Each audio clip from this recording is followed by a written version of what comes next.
রাজধানীর ধানমন্ডিতে দুটি সীসা বারে অভিযান চালিয়ে বিপুল পরিমাণ সীসা ও সীসা তৈরির সরঞ্জাম উদ্ধার করেছে মাদকদ্রব্য নিয়ন্ত্রণ অধিদপ্তর। এ সময় আটক করা হয় তিনজনকে।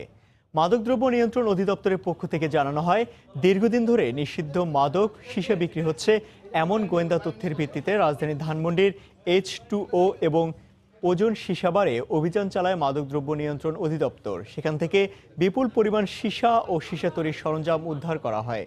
আটক করা হয় H2O এর ৩ কর্মচারীকে। মাদকের বিরুদ্ধে ভবিষ্যতে তাদের এই কার্যক্রম অব্যাহত থাকবে বলে জানানো হয়।